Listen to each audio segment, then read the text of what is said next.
तुम्हें जरा सा भी अंदाजा है कि तुमने मुझे किस सिचुएशन में लाकर खड़ा किया? मैं समझती थी कि वहाज और वजिया सिर्फ अच्छे दोस्त हैं। ये सारा खेलना सायमा और उसके बेटे का है। अगर तुम बच्चिया को पसंद करते थे, अनुषा से मंगनी करने की क्या जरूरत थी? मैं तो अभी ये सोच सोच के परेशान हो रही हूँ कि बड़ी आपा को पता। आखिरकार वहाज और वजीहा की मोहब्बत का सबको पता चल ही जाता है कि किस तरह वहाज अनुषा से नहीं बल्कि वजीहा से मोहब्बत करता है। तो ये सब कुछ सुनकर उसकी माँ बहुत ज़्यादा परेशान हो जाएगी कि किस तरह से अब वो अपनी बहन का सामना करेगी और अनुषा से इसकी मंगनी तोड़कर वजीहा से इसकी शादी करेगी। लेकिन उसकी माँ कहती है कि अगर ये सब कुछ तुम दोनों में पहले चल रहा था तो तुम्हें मुझे पहले बताना चाहिए था।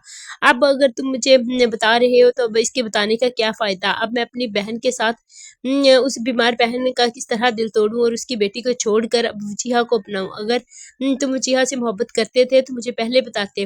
और वजीहा ने भी नहीं बताया। जब वजीहा की माँ को ये सब कुछ पता चलता है तो वो उससे बहुत ज़्यादा गुस्सा करती है। वो कहती है कि मैं तो भाभी से इतनी ज़्यादा नफ़रत करती हूँ और तुम उसी की बहू बनने के ख्वाब देख रही हो। ये सब कुछ इसकी भाभी सुन लेगी। कहेगी कि किस तरह से वो बेटी पर ज़ुल्म कर रही है। वजीहा की माँ सोचेगी कि मैं तो यही समझती थी कि ये दोनों बच्चे आपस में बचपन में साथ हैं और बहुत अच्छे दोस्त हैं, लेकिन मुझे क्या पता था कि इन दोनों में मोहब्बत चल रही है और ये दोनों शादी करना चाहते हैं।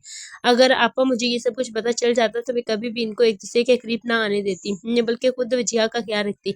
लेकिन अब क्या हो सकता है।